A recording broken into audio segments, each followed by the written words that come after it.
The Veloran homeworld was burning. High Chancellor Lyra stood at the great window of the council tower, her thin fingers pressed against the cold glass. Below her, the beautiful city of Endra was covered in fire and smoke. Buildings that had stood for 10,000 years were now falling into dust. The screams of her people filled the air, even from this height. She was tall and thin like all Velorans. Her skin glowed with a soft blue light, a natural trait of her species. Her large eyes, dark as the void between stars, reflected the destruction below. She had led her people for 200 years. She had never known war. No Veloran had ever known war. Their world was gentle. The gravity was light, allowing them to build tall and beautiful structures that reached toward the sky. Their weather was calm, with soft rains and warm winds. No predators had ever evolved on Velora. No violence existed in their nature. They were artists, scientists, philosophers. They had created wonders that other species traveled across the galaxy to see. But none of that mattered now. The Korath swarm had arrived 3 days ago. At first, the Velorans had tried to communicate. They sent messages of peace. They offered trade, knowledge, friendship. The Korath did not answer with words. They answered with death. The swarm was a hive mind species, millions of creatures that shared one purpose, one hunger. They moved from world to world, consuming everything. Plants, animals, people. Nothing was left behind. They had destroyed 17 civilizations before reaching Velora. The galaxy knew them as a plague that could not be stopped. Lyris turned away from the window as the doors behind her opened.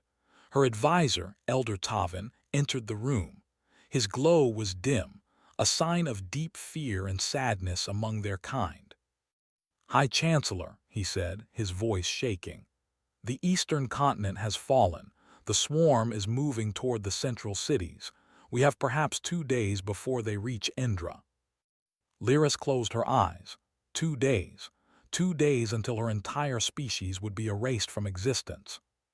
"What of the evacuation ships?" she asked. Tavin's silence was answer enough. She opened her eyes and saw the pain on his face. "The swarm has destroyed them all," he finally said. "They targeted the ships first. They are intelligent, Chancellor. They know how to trap their prey." Lyris walked slowly to the central table, where a holographic map of their world floated in the air. Red markers covered almost every region.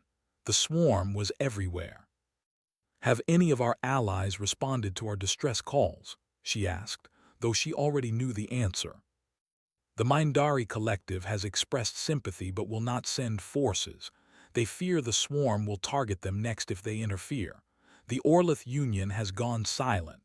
The Bright Council has offered prayers but no ships." Tavin's voice broke. "No one is coming, Chancellor. No one will fight the swarm for us." Lyris stared at the map for a long time. Her mind searched for any solution, any hope. But there was nothing. Their technology was advanced, but it was built for creation, not destruction. They had no weapons that could harm the swarm. They had no warriors to fight them. Then a memory surfaced in her mind. An old memory from her early days on the council. A classified file that she had read once and tried to forget. "Tavin," she said slowly, "do we still have the Deathworld beacon?" The elder's glow flickered in shock. His large eyes went wide. "Chancellor, no, you cannot be serious. Answer my question." Tavin took a moment to compose himself. "Yes, it is still in the vault beneath this tower. It has never been used. It was built as a last resort, a desperate measure that the council hoped would never be necessary. It is necessary now." "Chancellor," Tavin stepped forward, his voice rising with fear. "You know what that beacon summons: Deathworlders, creatures from worlds of poison and violence, worlds with crushing gravity and burning atmospheres. The beings that survive those worlds are not like us. They are monsters." "They are our only hope," Lyris said quietly. "They could be worse than the swarm. The records say that their homeworld, Earth, is covered in predators. Their bodies are built to kill. Their history is filled with wars against each other. They eat the flesh of other creatures. They can survive diseases that would destroy our entire population. Their very presence could kill us. Lyris turned to face her old friend. Her glow was steady now, calm with the peace of someone who had accepted the worst. Tavin, my friend, look outside. The swarm will kill us all in 2 days. Every Veloran man, woman, and child will be consumed. Our art, our music, our knowledge. Everything we have built for 50,000 years will be gone forever. She walked past him toward the door. If there is even a small chance that the Deathworlders will help us, I must take it. Yes, they are dangerous. Yes, they might harm us, but the swarm will certainly destroy us. I choose uncertain hope over certain death. Tavin stood in silence as she left the room. Then, slowly, he followed her. The vault was deep beneath the council tower, protected by locks that had not been opened in centuries. The Deathworld beacon was a small device, no larger than a Veloran hand. It was simple in design, built to send one signal across the vast emptiness of space. Lyris held it carefully. Such a small thing to carry such terrible potential. The signal will reach the forbidden sectors within hours, Tavin said, standing behind her. If there are any Deathworlders listening, they will hear it. And if they come, then may the stars have mercy on us all. Lyris pressed the activation switch. A soft pulse of light spread from the device, and then it was silent. The signal was traveling now, racing through hyperspace toward the dark regions of the galaxy where dangerous worlds spun around dying stars. Toward a small blue planet called Earth. In the days that followed, the swarm continued its advance. Cities fell one after another. Millions of Velorans fled to the floating sanctuaries above the clouds, great platforms that had once been pleasure gardens. Now they were the last refuges of a dying species. Lyris stood in the command center of the largest sanctuary, watching the destruction below. She did not know if her signal had been heard. She did not know if anyone would come. All she could do was wait and pray to whatever gods might be listening. On the second day, when the swarm was preparing its final assault on the sanctuaries, something changed. The sensors detected a strange disturbance at the edge of their solar system. Space itself seemed to twist and tear. Energy readings spiked beyond anything the Veloran instruments could measure. Tavin rushed to her side, his glow bright with terror and hope. Chancellor, something is coming through hyperspace. Multiple objects, very large, moving very fast. Lyris watched the readings climb higher and higher. Whatever was approaching was pushing through hyperspace at speeds that should have been impossible. The Deathworlders, she whispered. She had called for monsters to save her people from monsters. Now she would learn if she had made the right choice. The city of Sol had changed much in 300 years. The old buildings still stood in some places, protected as historical treasures. But around them rose towers of glass and steel that stretched into the clouds. Flying vehicles moved between them like rivers of light. Below the surface, great machines hummed with power, feeding energy to billions of people. The United Terran Command Headquarters sat at the center of the city, a massive structure of dark metal and reinforced concrete. It was not beautiful like the buildings around it. It was built for purpose, not art.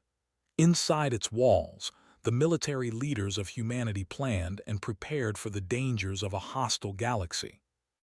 Admiral Kang Doyan sat in the main briefing room, listening to a report about border patrol movements. He was 62 years old, though modern medicine made him look much younger. His hair was gray at the edges, and 3 scars ran down the left side of his face, souvenirs from the border conflicts 20 years ago. He had served in the Terran Navy for 40 years. He had seen combat against pirates, rebels, and hostile alien species. He had lost friends and ships. He had won battles that others thought impossible. The soldiers under his command respected him not because of his rank, but because he had bled beside them. The report was boring, the same routine information they received every week. Do-yun was about to suggest a break when a young officer burst through the doors. "Admiral, emergency signal from deep space monitoring." Do-yun stood immediately. The other officers in the room fell silent.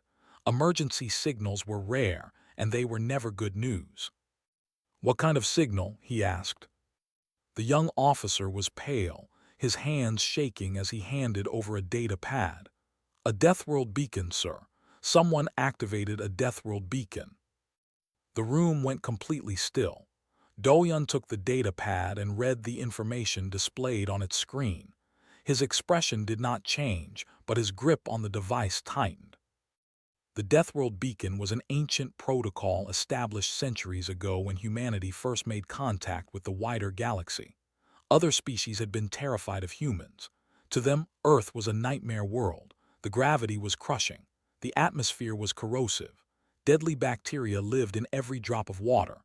Predators filled the land and sea. Extreme temperatures, violent weather, poisonous plants. By galactic standards, nothing should have been able to survive on Earth. But humans had not just survived. They had thrived. They had conquered their deadly world and reached for the stars. The Deathworld beacon was a signal that desperate species could send when all hope was lost. It was a call to the monsters of Earth, asking them to fight other monsters. "Where is it coming from?" Do-yun asked. "The Veloran sector, sir. 14 days away at maximum warp speed." Do-yun knew of the Velorans. A peaceful species, gentle and fragile. They had never developed weapons or military forces. They lived on a soft world where survival was easy. Why would they activate the beacon? Another officer pulled up information on the main screen. "Sir, we have intelligence reports of Korath swarm activity in that region. The swarm has been moving toward Veloran space for months." The Korath swarm. Do-yun's jaw tightened. He had read the reports about them, a hive-mind species that consumed entire worlds. They had never been defeated by any known civilization. "Do we have a timeline?" he asked. "Based on swarm movement patterns, the Velorans have approximately 12 days before total extinction. And we need 14 days to reach them." "At standard maximum warp, yes, sir." Do-yun looked around the room at his officers. He saw the same calculation in all their eyes. It was impossible. They could not reach Velora in time. Then Captain Park Yuna spoke. She was 40 years old, with sharp eyes and a calm voice that never wavered, even in the worst situations. She was the best tactical officer Do-yun had ever worked with. "We could push the engines past Red Line," she said. "It would be dangerous. The stress on the ships would be extreme, but theoretically we could cut 2 days off the journey. The crews would be subjected to forces far beyond normal parameters," Chief Medical Officer Song Nari added. She was a small woman with gentle hands, but her voice carried authority. "Any species other than humans would die from the acceleration. Even for us, it would be extremely uncomfortable." Commander Lee Minyu, Do-yun's strategic advisor, crossed his arms. "The Velorans called for Deathworlders. They must be truly desperate to ask for our help. They know what we are." Do-yun set down the data pad and walked to the main screen. The Veloran homeworld was displayed there, a small blue and green planet circling a yellow star. Millions of innocent beings were on that world, waiting to die. He had joined the Navy to protect people. Not just humans, but anyone who needed protection. That was what humanity had become in the centuries since they left Earth. They were the monsters of the galaxy, yes, but they had chosen to be guardian monsters. "Assemble the 7th Expeditionary Fleet," he said. "All ships, all personnel, we leave in 6 hours." Yuna nodded and began sending orders through her communicator. Minyu raised an eyebrow. "6 hours is very fast, Admiral." "Then we had better move quickly." Nari stepped forward. "Admiral, I must warn you. If we encounter the Velorans directly, we could kill them simply by being near them. Our bacteria, our body heat, Even our voices could cause them serious harm. We will need special protocols. Begin preparing those protocols immediately. I want environmental suits, voice modulators, medical containment procedures. Everything we need to interact with a fragile species safely." Nari bowed and left the room. Doyun turned to Minyu. "What do we know about fighting the Korath swarm?" "Very little, sir. They have never been defeated. They attack in overwhelming numbers, millions of creatures controlled by a single hive mind. They have biological weapons, acid attacks, and the ability to adapt quickly to any threat." "Sounds like a challenge." Minyu smiled slightly. "Indeed it does, sir." Within 6 hours, the 7th Expeditionary Fleet was assembled in orbit above Earth. 12 warships, each one a mountain of armor and weapons. The flagship was the TSS Hammer of Terra, the largest and most powerful vessel in the Terran Navy. Admiral Doyun stood on the bridge looking out at the stars. Captain Yuna was at his side, running final system checks. Behind them, hundreds of crew members worked at their stations, preparing for the journey ahead. "All ships report ready, Admiral," Yuna said. Doyun took a deep breath. 14 days of travel compressed into 12. It would push their ships to the breaking point. It would test every human on board. But somewhere across the galaxy, a gentle species was calling for help, and humanity would answer. "Open a channel to all ships," he said. His voice echoed through every vessel in the fleet. "This is Admiral Kang Doyun. Today we received a signal that has not been activated in over a century. A Deathworld beacon. Someone out there is dying and they called for us. They called for Deathworlders. They called for humans." He paused, letting his words sink in. "They know what we are. They know we come from a world of poison and predators. They know our history of war and violence. And still, they asked for our help. Because when the darkness comes, when hope is lost, when no one else will stand against evil, they know that humans will fight." He looked at the stars ahead, thinking of the fragile beings waiting for salvation. "We are the monsters that protect, the killers that save, the death that brings life. Today we answer the call. Today we remind the galaxy why they fear us. And today we show them why they should be grateful that we are on their side." He straightened his uniform and gave the final order. "All ships engage warp drive. Maximum speed plus 20%. We have a species to save." The fleet tore into hyperspace, leaving trails of light behind them. Ahead lay impossible odds, a merciless enemy and millions of innocent lives. For humans, it was just another day. The TSS Hammer of Terra shook and groaned as it pushed through hyperspace at speeds never meant to be reached. The walls vibrated with a constant hum. The lights flickered sometimes. Every human on board could feel the strain in their bones. For 12 days, they would endure this. Lieutenant Choi Yoonji sat in the xenobiology lab, surrounded by holographic displays showing information about the Veloran species. She was 35 years old, with curious eyes and steady hands. Her job was to understand alien life, to bridge the gap between humanity and the strange beings they encountered in the galaxy. Today, her job was to teach her fellow humans how not to accidentally kill the people they were trying to save. The briefing room was full of soldiers, officers, and medical staff. They sat in rows, listening carefully as Yoonji explained what they were about to face. "The Velorans evolved on a world very different from Earth," she began, pulling up images of the alien species.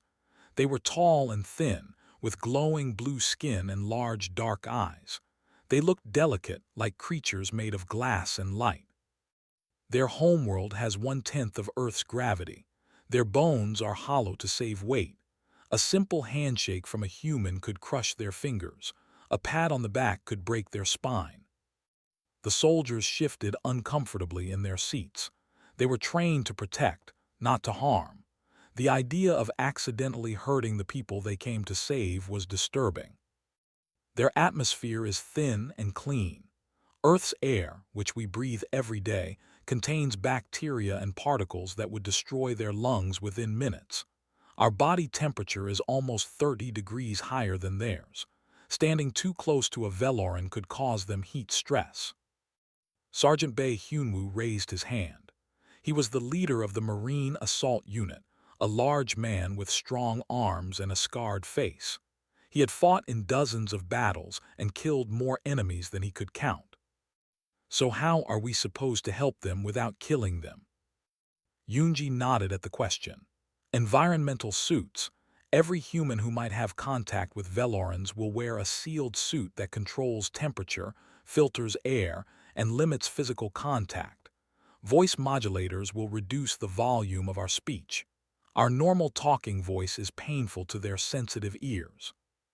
She pulled up more information on the screen. Movement protocols. We move slowly, deliberately. No sudden gestures, no loud noises. We will seem like statues to them, but it is necessary for their safety. Chief Medical Officer Song Nari stood and added her own information. I am preparing medical kits for both species. If a Veloran is injured, do not try to treat them yourself. Call for medical staff immediately. Their physiology is too different from ours. Treatments that would save a human life could kill a Veloran. Captain Park Yuna spoke from the back of the room. What about the Korath swarm? What do we know about fighting them? Yoonji's expression became serious. She pulled up images of the Korath. They were insect-like creatures with hard shells, sharp claws, and multiple limbs. They ranged in size from small scouts to massive war beasts larger than buildings. The Korath are a hive mind species, millions of individual creatures controlled by a central intelligence. They do not feel fear, pain, or hesitation. They attack until they win or until every single one of them is dead. Sounds like a fair fight, Hyunwoo said with a grim smile. They have biological weapons, Yoonji continued. Acid that can melt through metal, poison that attacks the nervous system.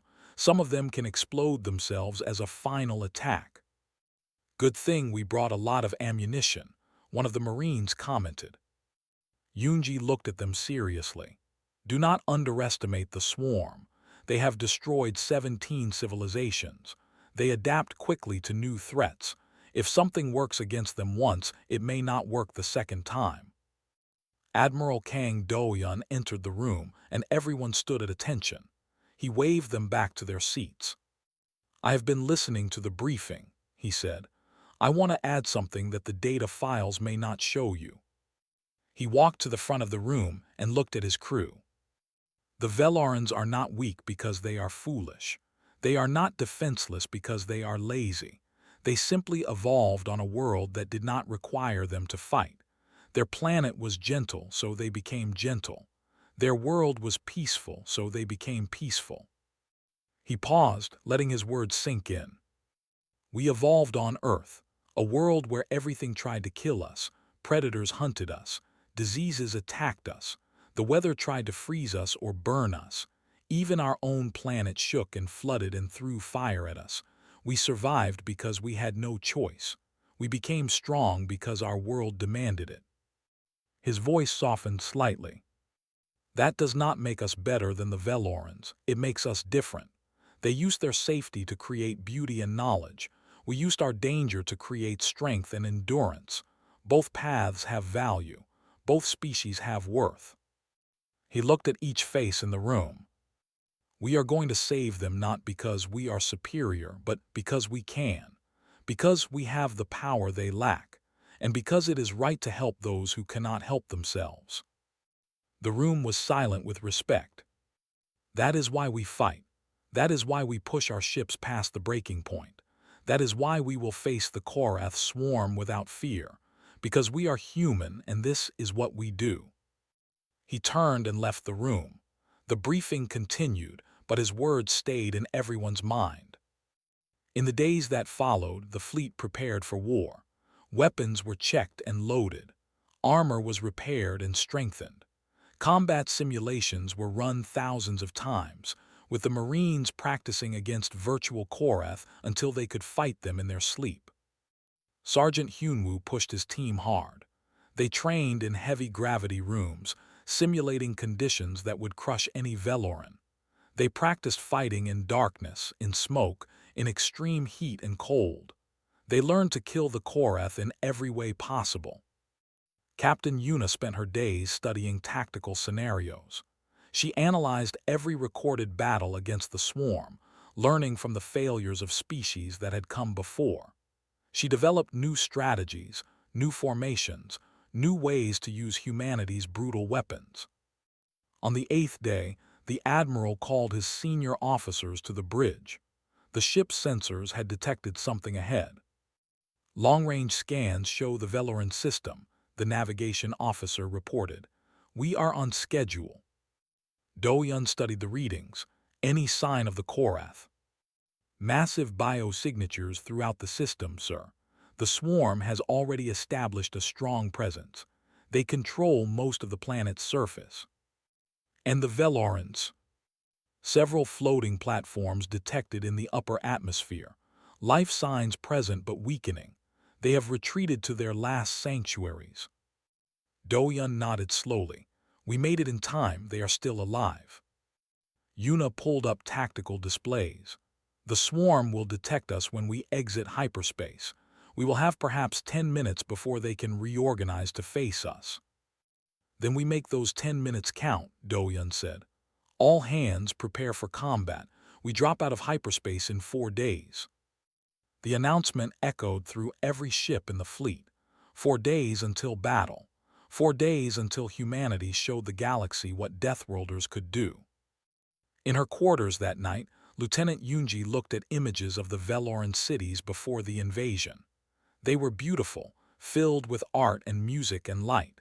She thought about the gentle beings who built them, who were now huddled on floating platforms, waiting to die. She was a scientist, not a soldier.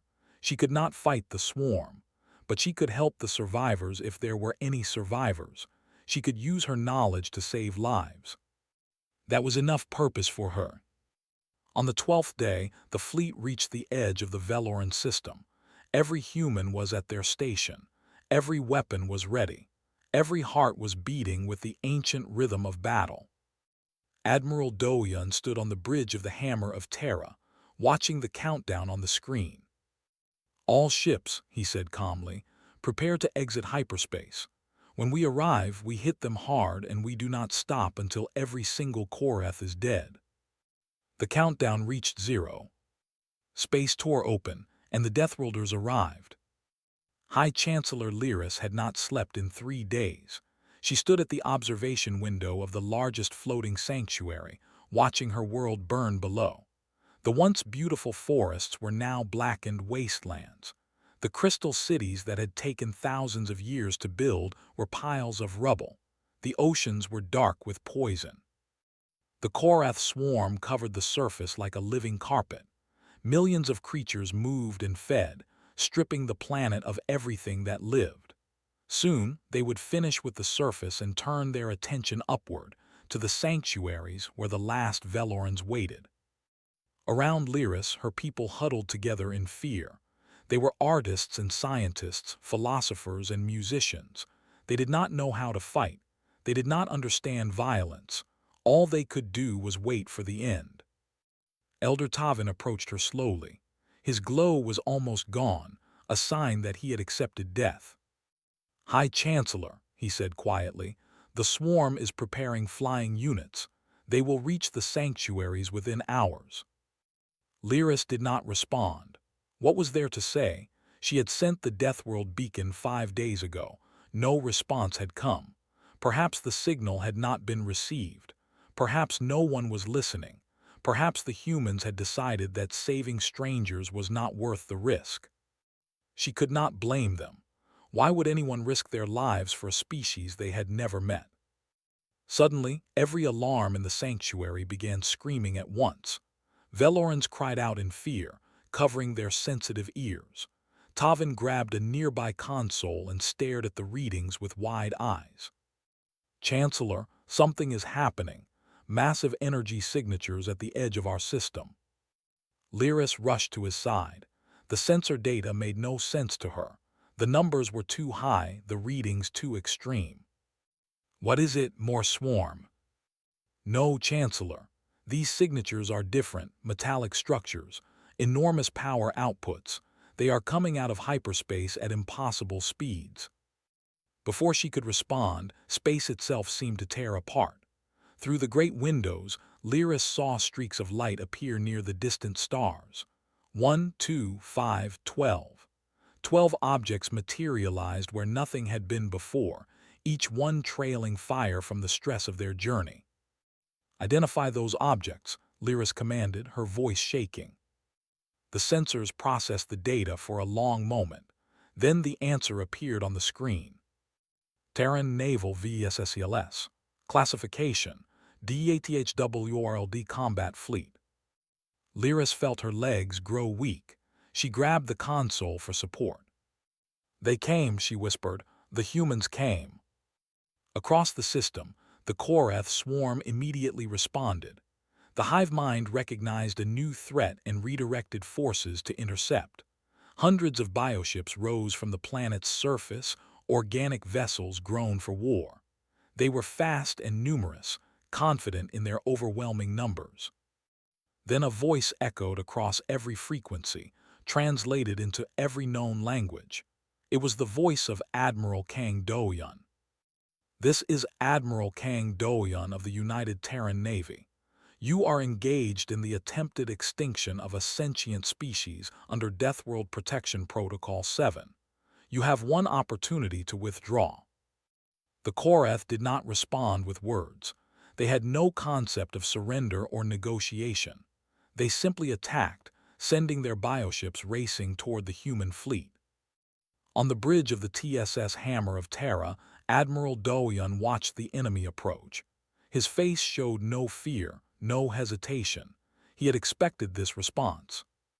Admiral, Captain Yuna reported, 400+ enemy bioships incoming. Contact in 8 minutes.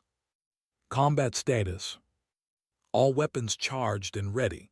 All ships in formation. Marine boarding parties standing by. Do-yun nodded. Open fire. The Terran fleet unleashed its power. Kinetic accelerators launched projectiles at tremendous speeds, punching through bioship hulls like paper. Plasma lances burned through organic armor, setting entire vessels on fire. Thermonuclear torpedoes detonated in clusters of enemy ships, creating expanding spheres of destruction. The Korath had never faced weapons like these. The civilizations they had destroyed before used energy weapons, defensive shields, careful tactics. Humans used brute force on a scale the swarm had never imagined. The first wave of bioships was destroyed in minutes, but more were coming, always more. Admiral, the sensor officer called out, the swarm is adapting. New wave approaching with thicker armor and spread formation. Adjust targeting patterns, Yuna ordered. Hit them before they can close the distance. The battle continued, growing more intense with each passing minute. The Korath learned quickly, changing their tactics, sending smaller ships to distract while larger ones tried to get close. The humans adapted just as fast, switching between weapons, adjusting their aim, working together as a perfect machine of war. Commander Lee Minyu studied the tactical display with intense focus. They are trying to surround us. Classic swarm tactics. Then we break through, Do-yun said. All ships forward attack formation. We go straight through them. The Terran fleet stopped defending and started charging. 12 warships accelerated toward the heart of the swarm, their reinforced hulls designed to withstand impacts that would destroy any other vessel. The Korath bioships tried to block them, tried to stop them, but nothing could stand against the momentum of the Deathworlders. The Hammer of Terra crashed through a cluster of bioships, its bow plowing through organic tissue like a knife through water. Marines in sealed compartments cheered as the impact threw them against their restraints. Sergeant Bae Hyunwoo led the first boarding party. Their target was the largest Korath vessel, a massive bioship that seemed to be directing the others. If the hive mind had a local command center, this was it. The Marines cut their way through the hull using plasma cutters and explosive charges. Inside, they found themselves in a nightmare of organic walls, poolsing fluids, and hostile creatures. "Contact front," Hyunwoo shouted, raising his weapon. "Open fire." The battle inside the bioship was brutal and close. Korath warriors attacked from every direction, their claws and acid weapons deadly in close quarters. But humans had evolved to fight in close quarters. For millions of years, their ancestors had battled predators with nothing but stones and sticks. Modern weapons just made them more efficient. Hyunwoo killed 7 Korath in the first minute. His squad moved through the organic corridors, leaving death behind them. They found the control center, a pulsing brain-like structure that connected this ship to the greater hive mind. "Explosive set," one of his Marines reported. "Everyone out now." They retreated through the same corridors they had fought through, stepping over the bodies of their enemies. The explosion behind them sent tremors through the entire bioship. The vessel began to die, losing control, drifting aimlessly.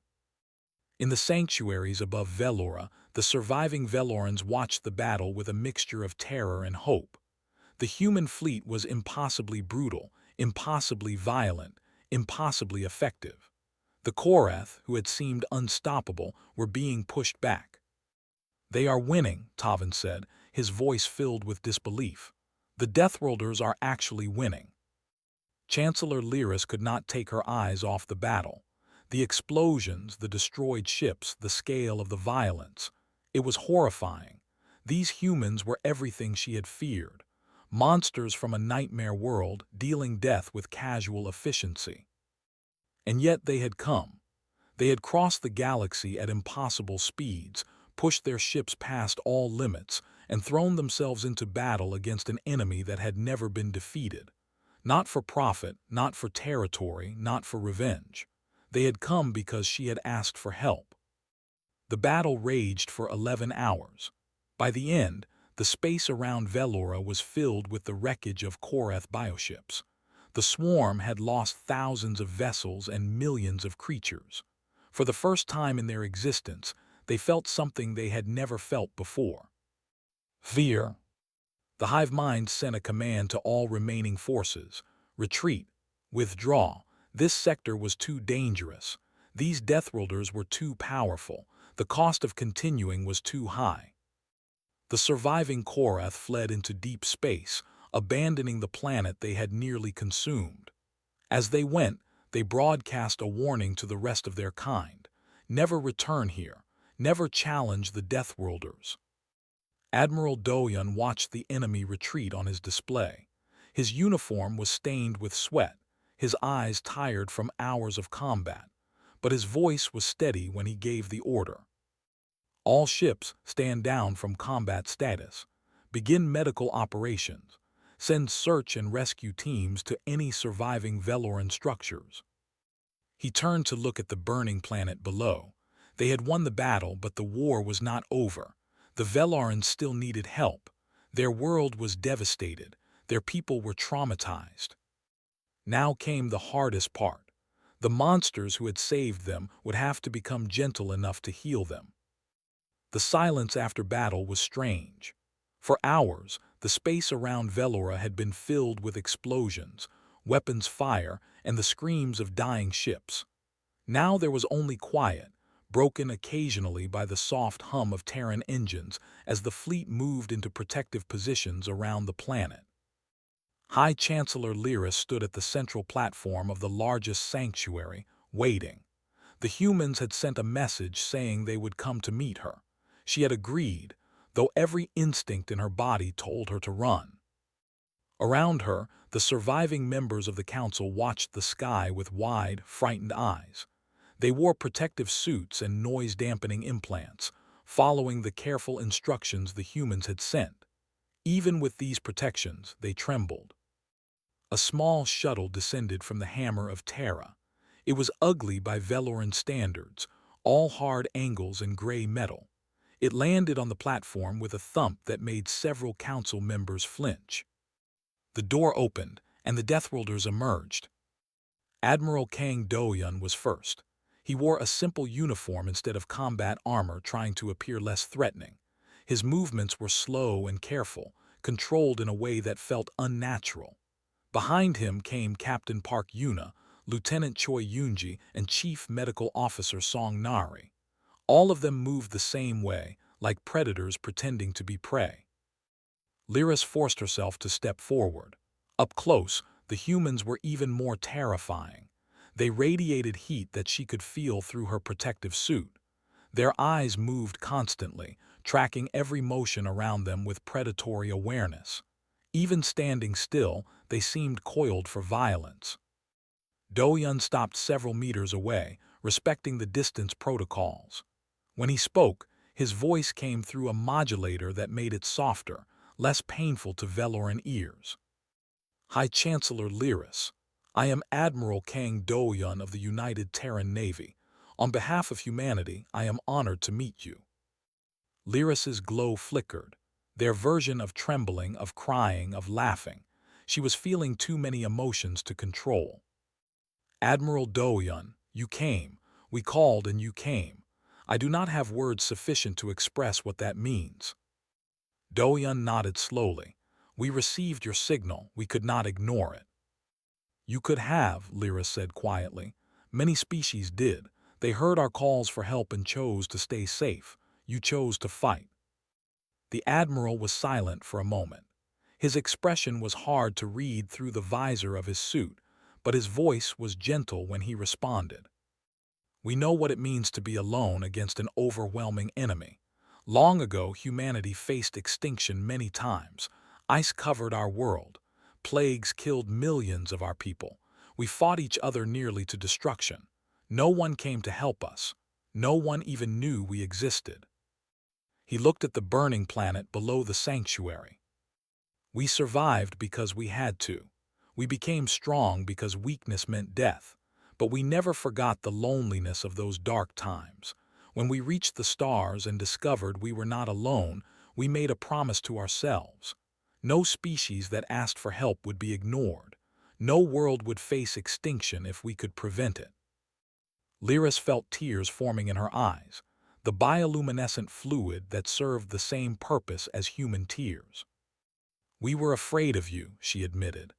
When we activated the beacon, we knew what we were calling. Monsters from a death world, creatures of violence and war. We expected you to be as terrible as the Korath, just on our side. And now, Do-yun asked. Lyris looked at the careful way he stood, the softness in his modulated voice, the concern visible in his alien eyes. Now I see something different. You are dangerous, yes. More dangerous than anything I have ever known. But you chose to use that danger to protect. You came not to conquer or consume, but to save strangers you had never met. Captain Yuna stepped forward slowly. We are what our world made us. We cannot change our nature, but we can choose what we do with our strength. We choose to protect. Lieutenant Yoonji pulled out a small device. High Chancellor, we have brought medical drones and agricultural restoration units. Your world is badly damaged, but it can be healed. We would like your permission to begin operations. Lyris looked at the device, then at the young scientist holding it. Yoonji's hands were steady, her eyes kind. She was a monster by Veloran standards, a being from a nightmare planet, but in this moment she looked like nothing more than a person who wanted to help. You have my permission, Lyris said. You have our eternal gratitude. Whatever you need, whatever we can provide, it is yours. Chief Medical Officer Nari approached next. I would like to establish a medical station on this sanctuary. Our doctors have studied Veloran physiology extensively. We can treat your wounded if you will allow us. We will allow it, we trust you. Those 3 words meant more than any formal treaty. The Velorans had been terrified of humanity. They had called for monsters as a last desperate act. And now, standing before those monsters, they chose to trust. In the days that followed, the healing began. Human drones spread across the damaged surface of Velora, planting seeds, purifying water, removing toxins left by the Korath. The process would take years, but the work had started. Medical teams treated injured Velorans with incredible care. They wore full protective suits, spoke in whispers, moved with exaggerated slowness. Every action was designed to cause no harm. The humans who had charged into battle with fearless fury now treated fragile alien patients with the gentleness of artists handling precious glass. Sergeant Hyunwoo found himself assigned to a protection detail for one of the smaller sanctuaries. The Velorans there were mostly children and elderly, the most vulnerable of their population. They watched him with huge, frightened eyes whenever he passed.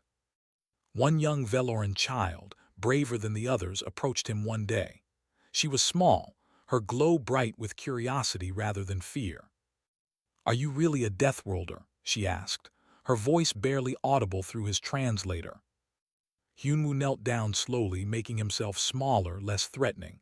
"Yes, I come from a planet called Earth. Is it true that your world has monsters that eat people?" He thought about the predators of Earth, the lions and tigers and wolves.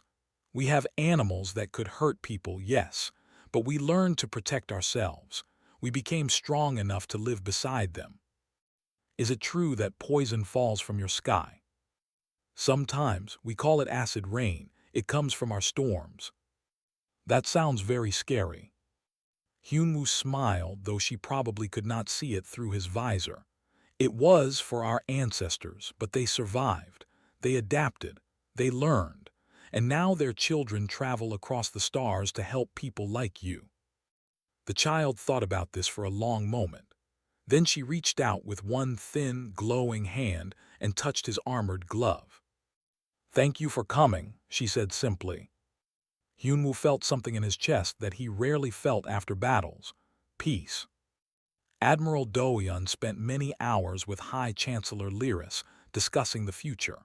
The Velorans would need protection for many years while they rebuilt. Humanity would provide it. Ships would remain in orbit. Soldiers would guard the sanctuaries.